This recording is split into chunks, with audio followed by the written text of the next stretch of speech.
Hello there. Welcome to this episode of Forest Ghost Conversations. This is your host, Anthony King, and this week, along with Mrs. Forest Ghost Conversations, we will be discussing episode 8 from season 3 of The Bad Batch titled Bad Territory.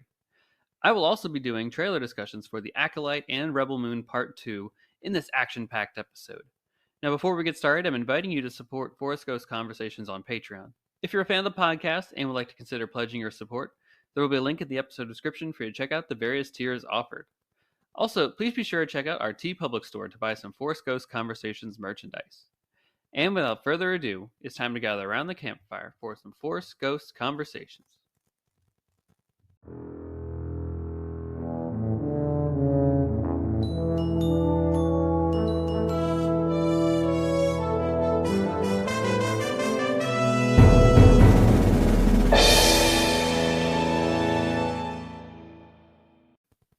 All right, everybody, welcome back to Force Ghost Conversations. And like I mentioned in the intro, this is a jam-packed episode. We got Bad Batch discussion, we got Acolyte trailer, we got Rebel Moon Part 2 trailer. We got it all in this fully loaded episode for you all. But we also have a ton of news this week. For whatever reason, Lucasfilm decided to drop a whole lot of news on us this week. While last week I was like, there's not a whole lot going on. And then this week decided to change their minds and were like, no, we're actually going to drop all the news this week. So I think I've compiled it all the best that I can here and did the rundown. So you'll get all that coming up right here in our Cloud City Gossip segment. All right. So let's get into all that here. So let's start with the beginning, the Mac Daddy of it all, in my opinion, the 25th anniversary of the Phantom Menace re-release. So tickets are now available. So if you want to go to the cinema to see this incredible movie, perhaps for the first time, perhaps for the 100th time, perhaps for the 20th time in the cinema, go get your tickets now because you want to get the best seat. You want to be center in that screen so that you can hear the pod race in all of its glory and see Maul and do all that great stuff that accompanies the Phantom Menace accordingly. There will also be a sneak preview for The Acolyte accompanying the movie, so it's just an extra bit of Star Wars goodness for your time at the theater.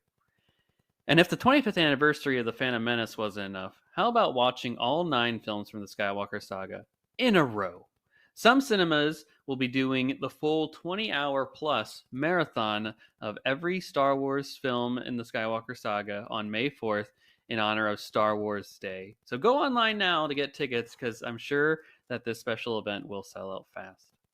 Additionally, Hayden Christensen, the chosen one himself, was recently at the Empire State Building in New York City to usher the Imperial March, what they're dubbing as a consumer products campaign, which is leading towards May 4th. So along with his appearance and the announcement of a ton of new products featuring Star Wars imagery and all that type of stuff, I saw some blue milk product, which is finally long past due. The Empire State Building itself had a Star Wars makeover with Empire imagery projected onto the massive building. So that was in conjunction with ILM, and it looked really cool. So if you're in New York City, be sure to check it out. And you can also look at the visuals on StarWars.com in case you missed it. So also, again, there's a lot of news here.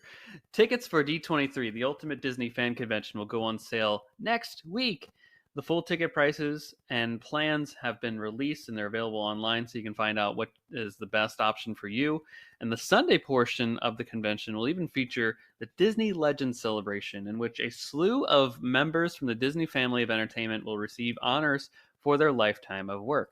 Related to Star Wars, then, Harrison Ford, Frank Oz, and John Williams will receive this prestigious honor. So I'll be there in August, and I hope to see some of you at the convention. And I can't wait. It's going to be a lot of fun. And I think there's going to be a ton of other Star Wars announcements at this convention as well, since there is no celebration this year. So furthermore, again, speaking of celebration, the key art for Star Wars Celebration in Tokyo has been revealed, and it is awesome. And also, fans have been informed that tickets will be available starting on Thursday, May 2nd at 7 p.m. Eastern Time. So if you're planning to go, make sure you get your tickets early and start making your flights to Japan.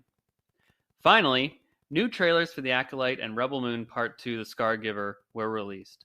We'll be doing live reactions and discussions for both within this podcast today, so get ready. The Acolyte will premiere on Disney Plus this coming June 4th, and there were also a couple of posters for the show which you can find right now on StarWars.com. So that is all the news that I had compiled for this week's episode, folks. On the other side of this break, I'll be back with my Acolyte discussion as well as Rebel Moon Part 2, The Scar Giver. And then after that, we'll have our Bad Batch discussion with Mrs. Forsko's conversation. So stay tuned for all of that. You won't regret it.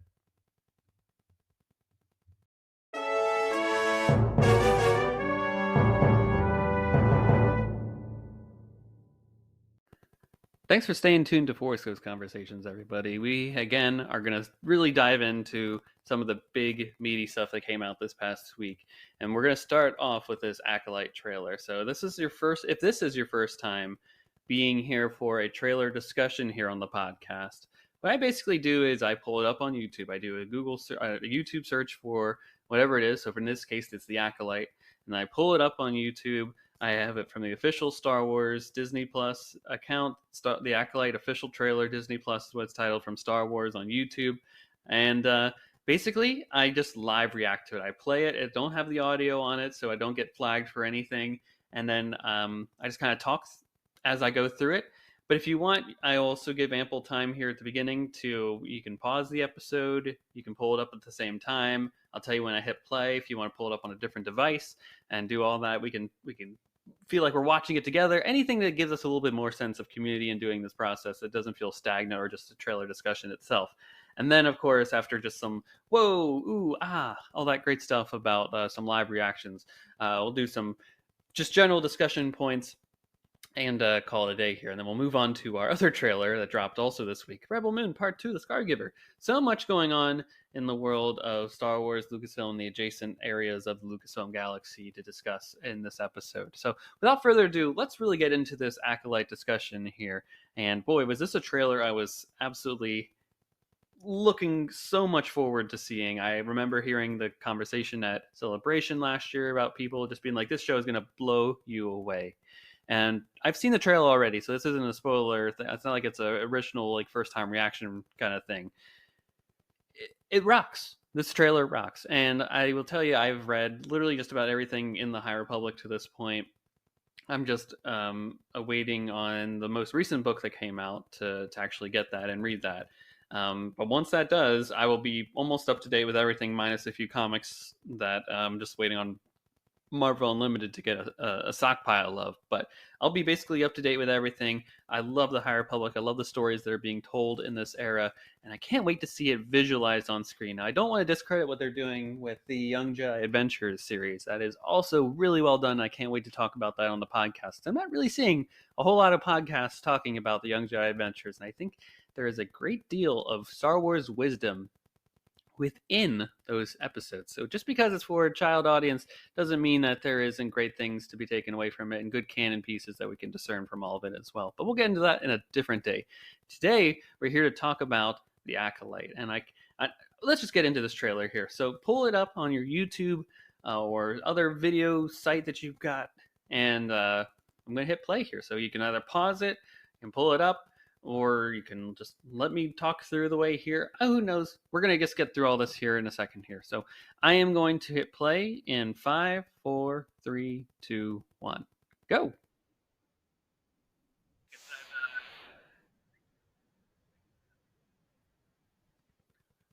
I love seeing the High Republic robes. It's just like this, not futuristic, but it's a really proud way of dressing, if you ask me. It's not as humble as what they wear in the prequel era. This is Souls. This is the new Jedi Master that we see. It's almost like a Yoda figure. This is about 100 years before the Phantom Menace, too. I think that was a Vernestra Rowe in the background there. Oh, that kid's seeing fire. Carrie Ann Moss in the Jedi robes. That's exactly what we were looking for here. Ooh, look at this great action here. Wow. Love some of this work here. I've heard the review that's saying someone is saying it's like Crouching Tiger, Hidden Dragon, which I haven't seen yet, but I have seen a trailer for it, and it looks very similar to the Kung Fu style that they've incorporated with that. Wow. Someone's killing Jedi. There's killing darkness. Convict. What is this? Vernestra Rowe, yeah.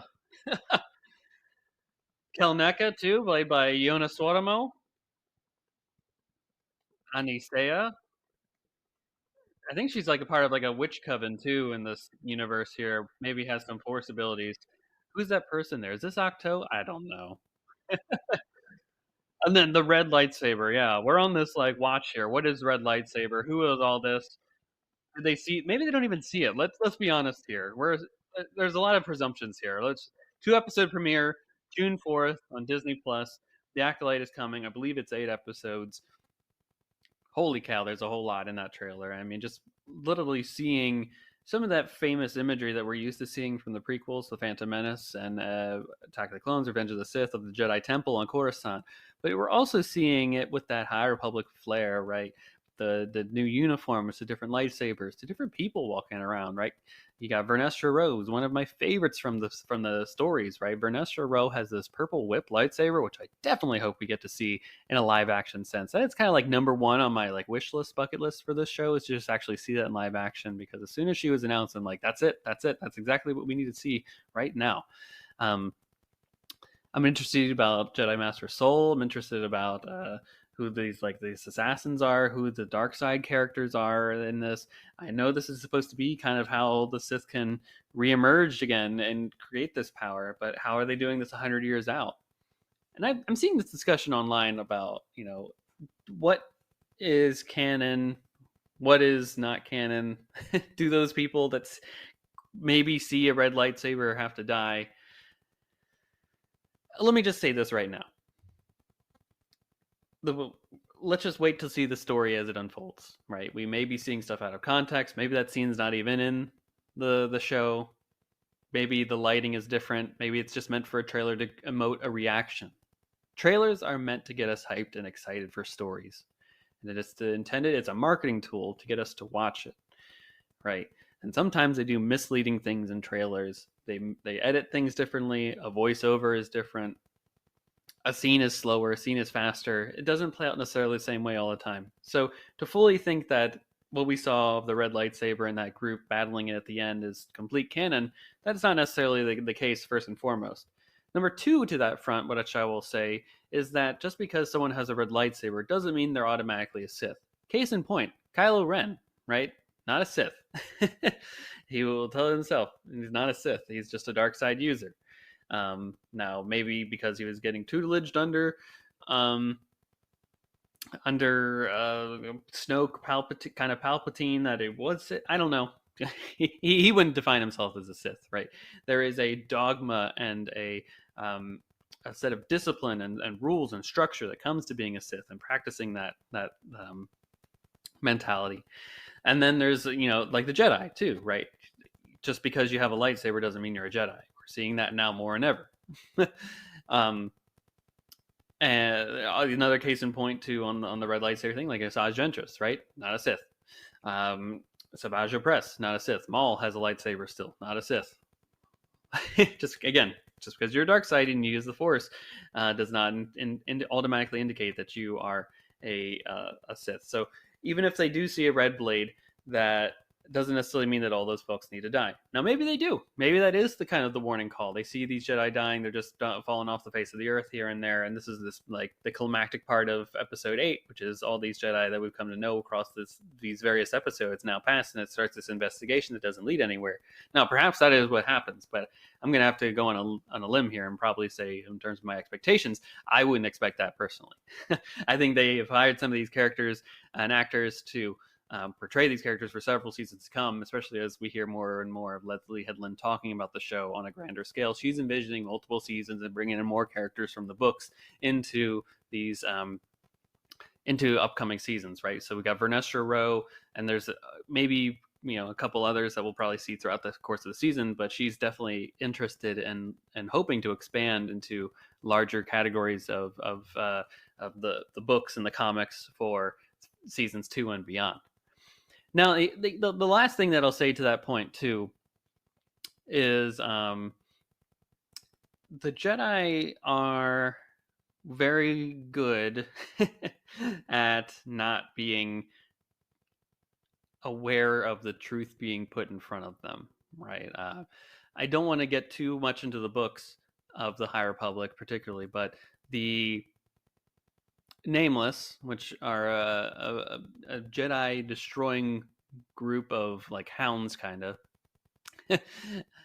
which they can't really see, to be honest, but they see them at various points. Like, it's very well known in various timelines that people have seen them, and yet they're just people are raising alarms and nothing's being acted out upon them. Like, it's just there's a bunch of hubris around that, like in the Jedi Order, especially this time, that like nothing can happen to us. We're kind of unbeatable.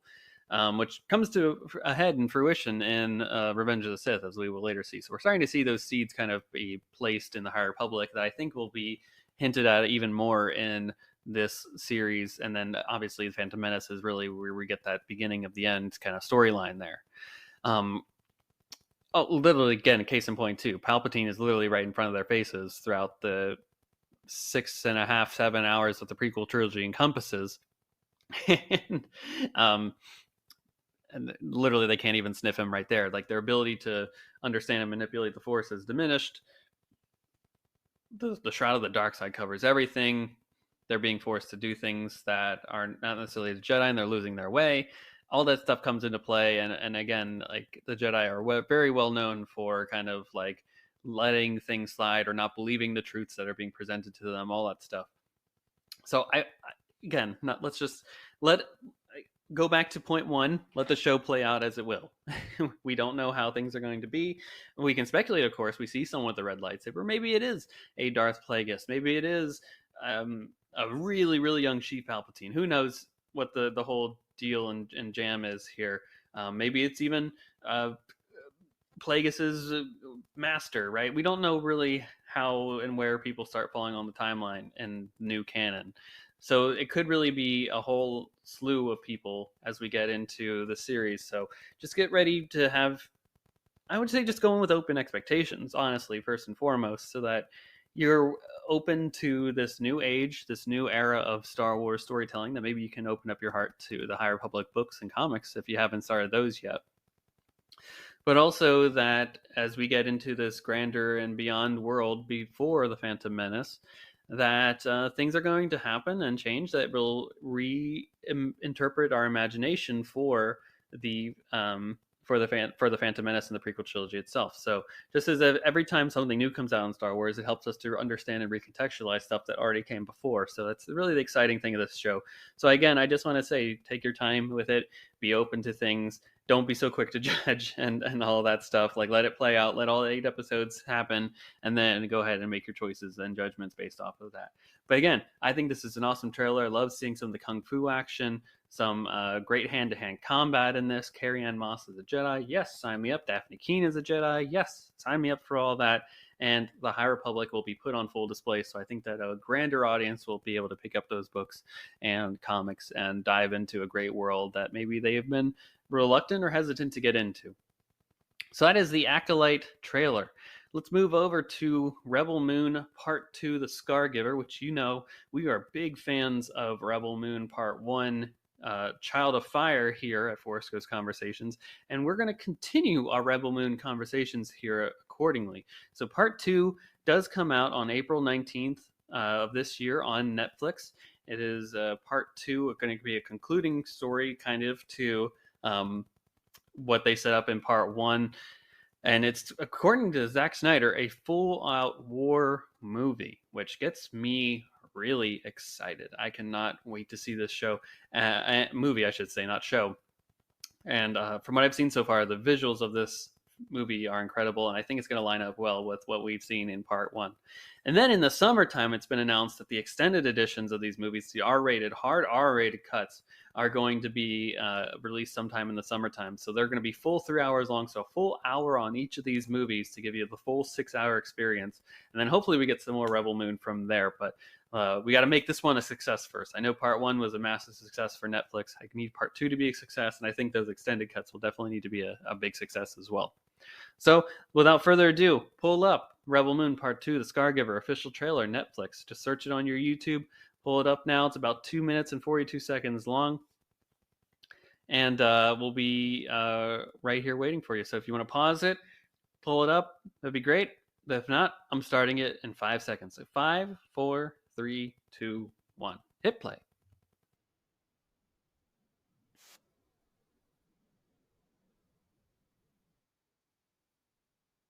Ooh.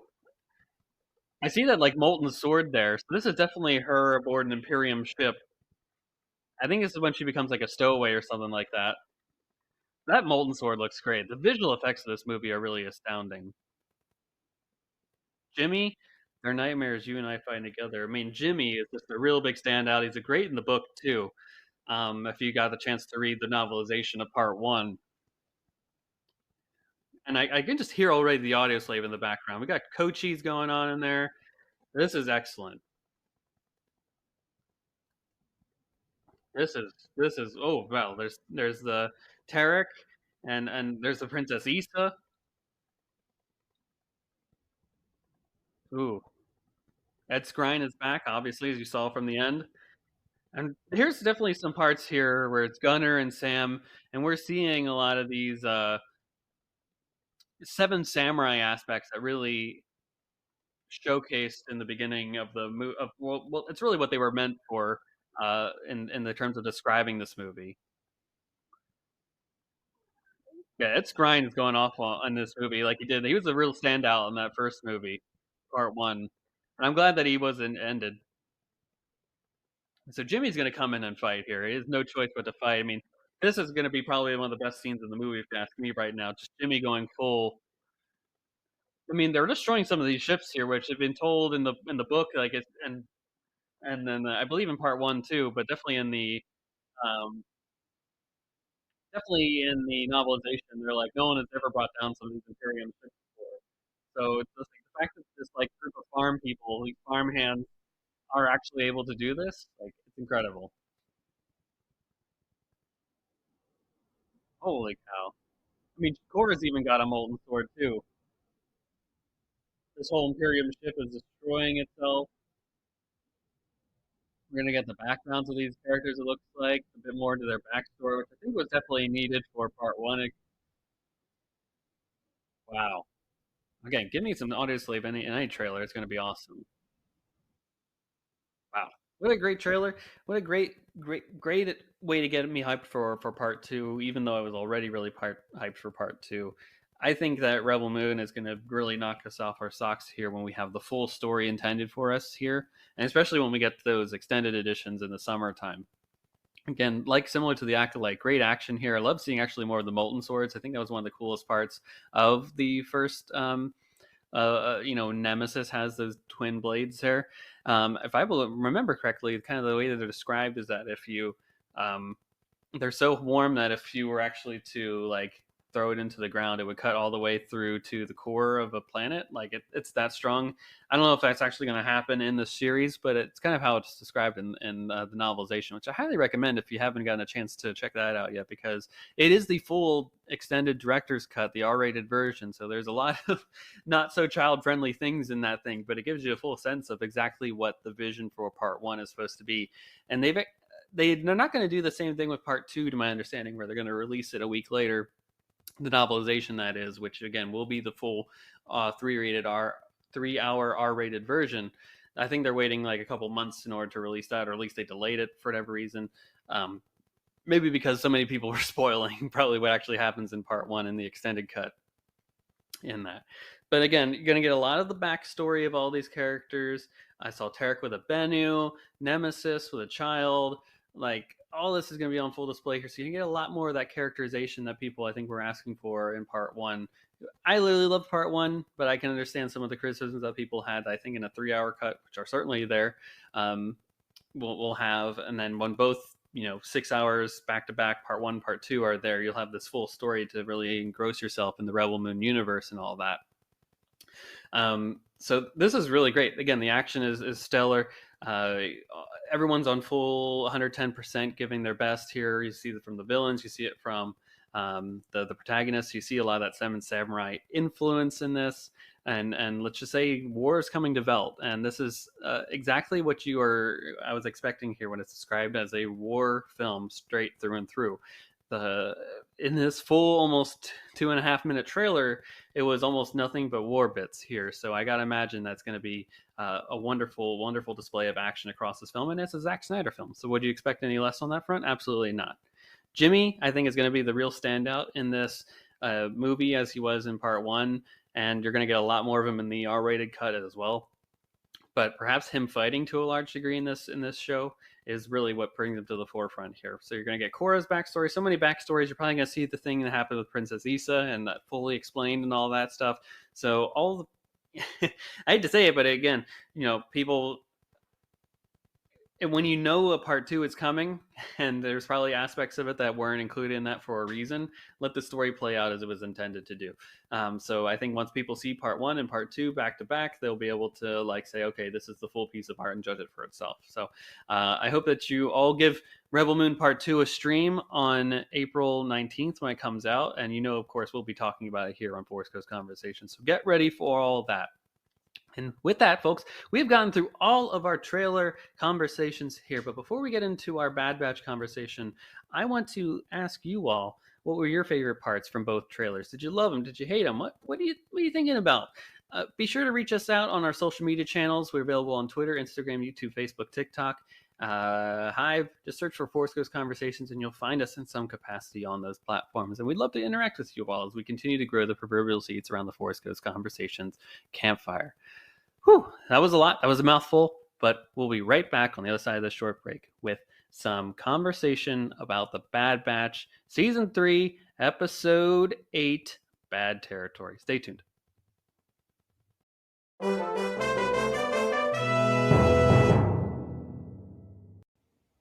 All right, everybody, welcome back to Force Ghost Conversations. And I told you this was an action-packed episode. We got so much from all the news to the Acolyte to Rebel Moon Part 2, and now we're here to discuss Bad Batch. And of course, Mrs. Force Ghost Conversations is here to give her thoughts and insights into the show. How you doing, Elise? Hello, I'm doing well, thank you. Glad to be back.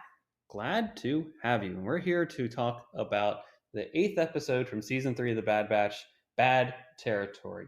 When you first heard that title, what did it make you think of? Were you like, oh no, what have we done here? Or did nothing bad can happen in an episode titled Bad Territory? I don't think I really thought anything, but you made a joke and I'm trying to remember what it was. It was like a Britney Spears song or something. Oh, I think it was like a Taylor Swift song. Yeah. I was like, oh, I can't do it for the we're in bad territory. Yeah, so I think you beat me to it in terms of thinking anything. I think at the end of the day, I just thought it was a play on words. To derail the conversation already, territory or territory? What do you think it is? I don't think there's a wrong answer. Some people would maybe. If you're a territory person. Who says territory? Well, I think it's I think I've only heard people with a British accent. So it'd be right for them. Weird for us. Oh yes, territory. Yeah, you've watched more British stuff than I have, so you would know. But there's no wrong answer. Tomato, tomato, right? Tomato. Anywho, I've already derailed the conversation. We're doing great here. It's been a long night of recording here between all the other stuff we've talked about here on the show. I think this is a really solid episode of the Bad Batch. This is one of those that I can already hear the internet conversation being does it move the needle forward at all? And it's yeah, a little bit. What are you talking about? Of course it does. I mean, it's not like 5 people died and stuff like that, and the whole plan for the M count is discovered. It's a very insular story that gets them to okay, Fennic Shan then says, we'll get you in contact with this person to find the M count thing. Right? So I could see on paper that people will be it doesn't really move. But a journey takes small steps and big steps. I think you and I are able to see the larger picture at play here. So what are your overall thoughts? I don't think it was wasted time at all. Oh, I agree with you. I don't. The next logical step was Hunter figuring out why Omega is wanted. They have to do that kind of surreptitiously on the down low. Yes. So that makes complete sense to me. I don't really read Twitter or anything, but maybe other people are saying that and they wanted some big climax or whatever. But I loved this episode. I thought it was so fun. You loved it. I love hearing that. Yeah, I thought it was, first of all, I got some things I wanted. I got to see the Bad Batch, part of them be the Bad Batch again. Hunter got to show off his tracking skills. Yeah, that's probably the most like Yeah, like we I've don't get asked to for see that. too often. Yeah, I've asked for that for weeks, and we got to see it. It's like I was in Filoni's head, anticipating what we needed, and When he will knew. the hunting guy actually hunt something down? Yeah, when will we show the tracker? Like Wrecker got to show not only like his silly side, but just how freaking strong he is, wrestling these crocodile monsters. I love Fennic Shan. I love bounty hunters in general because they're slimy, but they're also intriguing. And I did think it moved the needle, and I really loved the moments, like the soft moments between Omega and Crosshair. So to me, I thought it was a really well-rounded episode. It gave me like character dynamics I've wanted to see, and it was fun. And it leaves you at the end being like, "Uh-oh." Yeah. Can I say though, when we both saw Pabu at the beginning of the episode, we were like, "Oh no, they keep coming back here. The Empire like gets closer and closer to finding them. This poor I will say that's the only time I destroyed." felt any sense of like worry in the episode. Yeah. Where they're like, all right, it's called Bad Territory, and then that's when they show Pabu right away. You're like, oh, great, is this it?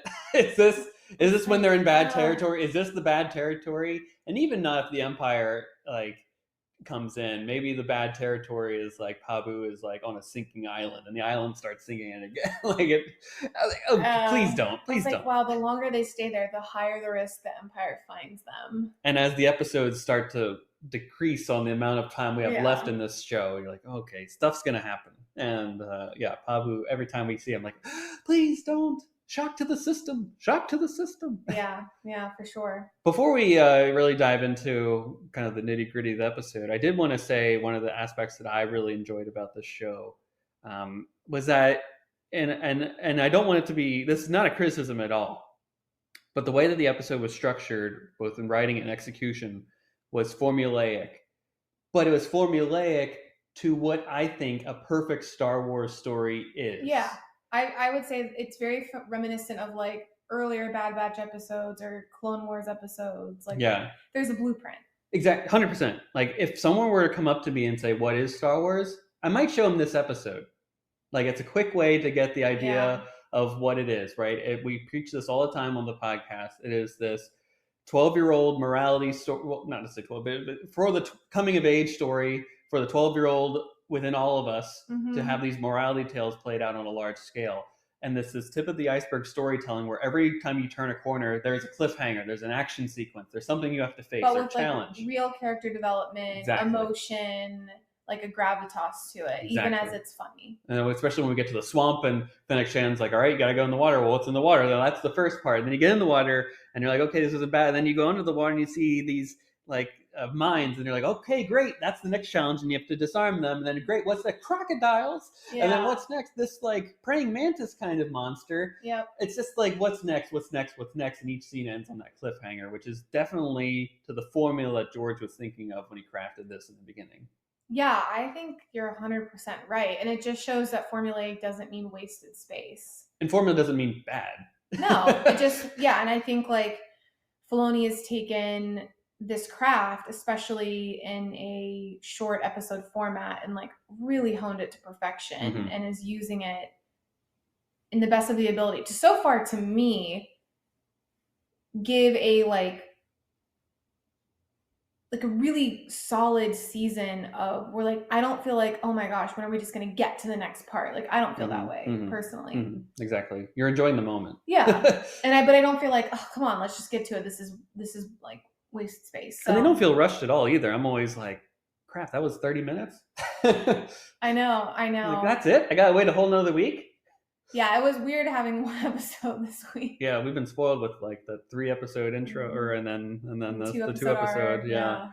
So let's start with the Omega and Crosshair portion of it, because that was more of an ancillary part of the story, and then we can talk about the other. This was the side quest, and then there was the main quest. Again, back to the formula again in a way. They're having this conversation at Wrecker's, not Hunter, but not Wrecker, but Hunter's request for Omega to reach out to Crosshair. What do you think of him asking her to do that? Like, she still is kind of a kid, and to ask, it's just it's an interesting play on their relationship that Hunter is now being like, hey, you can maybe get to him in a way that we can't. Yeah, I mean, to me, Hunter's a leader, and leaders mean knowing how to get the job done, and it's not always if you can get the job done. And I think we saw when we had that episode where Hunter and Crosshair had those big, deep conversations, like on some levels, they're very similar. Mm-hmm. They're alphas, right? And so I think there's going to be some natural resistance. Crosshair doesn't want to seem weak in front of someone he probably admires. And Hunter, I think, can get easily frustrated with Crosshair because I think they're kind of similar in a lot of ways. And like Omega's not a kid. I mean, she's a kid, but she hasn't had kid experiences. She understands more than them what Crosshair went through. And they obviously had a bond from escaping and surviving together. So I think it's just a really insightful like leadership quality that Hunter has. Yeah. And, you know, we all hear messages differently from different people. Like the same message from my parents would not resonate if like my sister told me, right? Like it's right. Or if my friend told me versus you know, if you just like take information in differently. So I think that was a very like realistic thing for Hunter to ask Omega to do. I mean, it's good coaching. It's like putting your players in a position to succeed. Yeah, exactly. He and Wrecker are going off on a mission to further the story to find out more about the M count. And knowing full well that Omega shouldn't be on this mission because she's directly tied to the consequences of it. She puts everyone at risk as she goes. That they're staying behind. They can also do something for the betterment of the group, fixing Crosshair, or at least trying to fix Crosshair. Because he can't protect them as well as he could have before. He's not as effective as he once was. He's just as smart and just as like wily. Plain and clear. Yeah. Like, he was missing.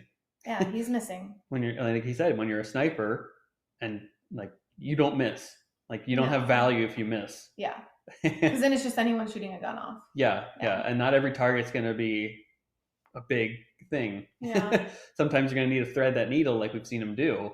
And now he's losing that ability. And AZ, our favorite droid, does some tests on him. So cute. I just have to say, AZ is so cute. I'm just glad to see him not dead every time I see him, just to confirm that he's still there. Like, I don't ever want to be in a world where we don't know where he's at. I need to know that he's safe and comfortable all the time. I want like an AZ droid, but I don't know how they do it because he floats. Oh, I'm sure Disney could find a way if they really want to. Yeah, I want to go to Galaxy's Edge and pick up an AZ. Do the droid builder. Build your own AZ. Maybe if we got a Roomba, we could make him look like AZ, and then our Roomba would make us feel like he's around. What are you thinking here? Like, get the Roomba and then put him on top of the Roomba? Like, yeah, have some sort of like... And then it's like the droid going around? Yeah, someone on the internet tell Anthony how to do that.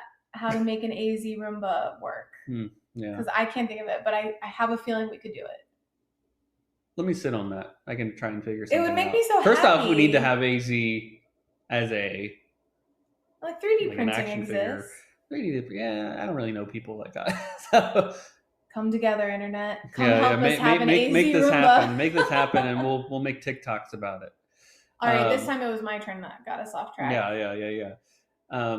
So AZ does the test, and he's like, medically, there's nothing wrong with physically. There's nothing wrong with you. I thought that was surprising. And he's like, but mentally, if you open up to me, maybe we can chat. Like, we can diagnose the problem here. Crosshair is reluctant to that. But then through Omega's suggestion, he's kind of more open to talking to her. Again, is that more of she knows how to connect with him more emotionally than anybody has ever been able to? And what do you think of their meditation towards the end of the episode? First of all, I relate so hard to Crosshair with his attempt at meditation. This isn't working. I really try sometimes in my life at different points. I've really tried, and I'm just like, it doesn't stick. But I did think it was really interesting that the writers decided to go in the direction of making it very clear this was not a physical issue, because a tremor after torture, like, very much could be. Mm-hmm. But I've read books like fantasy and sci-fi where there have been like physical trauma done to a body, and then the body holds on to it. Mm-hmm. And like I've learned through other like readings and stuff, like your body holds on to trauma in different ways, whether it's physical or mental. And it's not just like mental pain, it can actually manifest in physical degradation. So I thought it was just very deep and interesting. And again, like I feel like Omega, because she is younger than him, there's just like a safe place there. She still has an innocence, and like you're not going to yell at her, right? Like, Or you're going to do it and feel bad afterwards. yeah, and he does really care for her. I believe that. So I think it's more of a safe place to try things you're uncomfortable with Mm-hmm. with someone like Omega. And kids have shown that all the time. Right. It's like why we tell our secrets to our dogs. Not that Omega is like a pet, but it's just a safe place. Omega is as safe as it can be when it comes to what we do here. In terms of what is going on in this show, and I'm She's glad so that mature. that she has taken this leap of growth in this episode and in the last couple of episodes. It just continues to showcase that she is really the standout of this series in many ways. Okay, let's transition over to the other group. You seem like you were getting emotional. Well, yeah, Omega rocks. You get her theme in the background at various points. Like, it's just playing off well. Omega's a great character. I can't wait to see where she goes. Okay. I'm glad it really resonated with you. Thank you. Me too. Onto the other side of things, we've got our boys Wrecker and Hunter. They team up with Fennic Shand. Of course, they meet her out, and she's doing a bunch of bounty work, as she always does. Can I interrupt? You can. I love that the combo was Wrecker and Hunter. Because within like the Bad Batch group, they're opposites, right? Like he's chaotic, Hunter's very methodical and serious, like Wrecker's not serious. I just love the dynamic of them pairing up. And since we didn't really get to see too much of it when they were like scouring the galaxy for Omega, it was fun to see them on another mission together. Right. It was cool. It was nice to see like variations of the team in different scenarios. Right? Yeah, and they work well together, even though like they're not the same. You know, they're so different. Yeah. And in this episode, they have to do a mission on behalf of Fennic so that she, you know, it's the payoff. You do this for me, I do this for you. She knows nothing at this point about the M count bounties. Oh my gosh, audience, you should have seen Anthony. Again, we were when he was teased. Like waiting for the pirate to like explain what M count is and like, do we know what it is? No. Have you heard of it? Yes. When did you hear of it? I don't know. I need to learn more. Like you were just like, come on. Yeah, say it was literally just a straight tease the entire time. They were like, we got it. No, we don't. We got it. We'll figure it out. No, we don't. Oh, we're on the cusp of greatness again, folks. And they just can't keep doing this to us. They're doing it on purpose. Eventually, they know what they're doing at this point. They really know what they're doing. And it's eventually they're going to have to say it because the fans will not let it slide again. Anywho. I will say too, it will be interesting because like when you've brought up like Jedi powers in the past with other Star Wars stories, like it's so far down the line when people don't even believe Jedi are real. And now like the clones know Jedi are real. They've worked with them. They've, you know, fought with them. It'll resonate a lot with them and they'll take it seriously, I think. Yeah, I bet you as soon as I say the word midichlorian, then Rex will be like, oh yes, I remember. That's what that was the entire time. Oh, I could only wish for a flashback. Wouldn't that be awesome? It would be great. That'd be great. Or even if, you know, I just did the D. Bradley Baker version of Rex there. I think it could be the Tim Morrison, I heard once about the M count. Yeah, you're much better at distinguishing between the two than me. Anywho, so we got... in this episode, the whole purpose of the what they do for Fennic is going to basically Louisiana. I know, it was so fun to see it as a whole planet. Which I think is probably the only environment that has yet to be really traversed is swamp. You know what I was thinking is if we ever go tour the Florida Everglades, like we could actually pretend. we could make this out to be like us going through the swamp. Unfortunately, I don't know what this planet is called. Yeah, maybe it's in the subtitles, or they said in the episode. I couldn't remember. And the databank episode is, or the portion of the episode, or that they do on StarWars.com, where they give some more details, wasn't up at the time of recording this. So I don't know the full canon name of that planet yet, but it is fun to watch it be like swampland. Louisiana, something like that. Just be like as close to Louisiana as possible. I mean, it's literally like a whatever play that on like French Creole. ship too that they're on is kind of very much like a swamp. Like the fan boat, yeah, with the fan. I don't know exactly what they're called, but we're all thinking in our heads. We're talking about it, right? We know, yeah. It's clear imagery that we can think of when we think of swamps. We've seen swamp people in the History Channel. This is what they're riding out when they go out into the swamp land. Yep. But the engine's a pod race engine on that ship. I don't know if you caught that detail, which I thought was cool. There's gators, huge souped up gators. Wrecker doesn't get eaten for once. That's pretty cool. I know. I was like, he's dominating these gators. It's nice to see. Because sometimes you're like, oh, he's just a big kid. And you're like, no, this is a fully grown man that can wrestle gators. Did you want to see him at any point just like break the jaws of the gator? Now that you say that, it would have been really satisfying. It doesn't fit with the Star Wars, No, it's not the Star Wars brand. Especially the animation side. But if this was like live action with Stallone, he definitely would be breaking some jaws. Yeah, certainly. Maybe the Book of Boba Fett would have.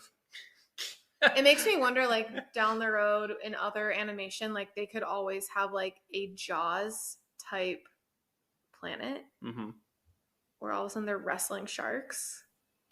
Well, they had that, like, the shark creature in Star Wars. Because I don't remember in that Clone Wars episode, there was that guy that's like Biff Tannen, who's a clear riff on Back to the Future. And it's on the underwater planet, the Mon Cala versus the Quarren, and he's the guy that's like trying to orchestrate this like takeover. Right. Yeah. So they have shark people. So I assume there's a whole planet of it. Huh. Interesting. Yeah, but it was fun to see crocs. Mm-hmm. Yeah, it was neat. And I was like, wow, they're really just alligators, just souped up. There's not the whole bunch of like Star Wars imagination to it. No, but I like the idea that the galaxy is so big that we would recognize some things in it, and then there would be some like really crazy space stuff. But it's naturally, and then you have a big praying mantis.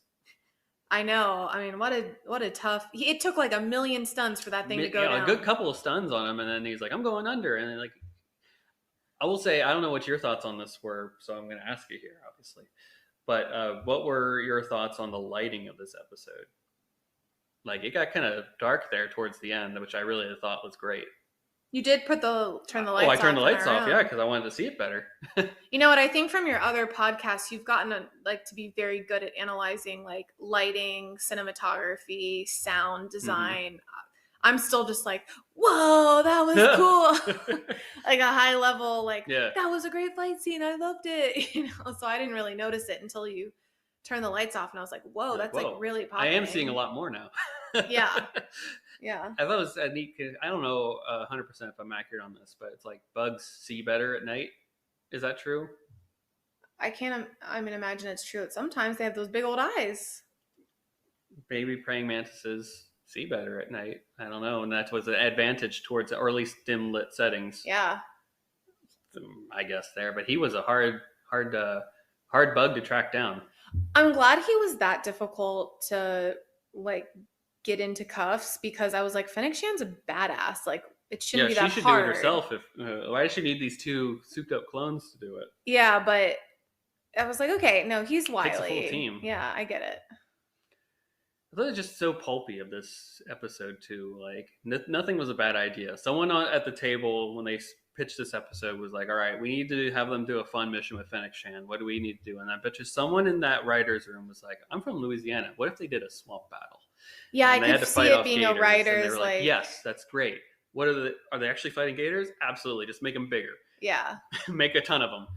Yeah, like someone's personal story is the footprint for the episode. And what if the main thing that they're tracking down is a big praying mantis, but it's actually like an assassin, mobster, villain kind of thing? It's like, yeah, all right, great. Everything works. And it's wonderful because it's fun. It's Star Wars, like you said, but it's still not irrelevant. Mm-hmm. Like, yeah, you're not looking at it and going like, yeah, that's taking me out of it. We know Fennic Shan from like, and she understands who Omega is. She understands like who the clones are and what they're about. And how did you interpret that last conversation? Which last, like with Fennic and Hunter and Wrecker? No, Fennic. Or Fennic and the person she calls. Yeah. As in terms of like, is it a doom or gloom kind of call? Yeah. Like this person is now going to hunt them down Yeah. and take them out? Yeah. I think you have to assume that. Like Doom. this is a Fennic Shand that is. This isn't Book of Boba Fett Fennec Shand. This is Mandalorian Fennec Shand.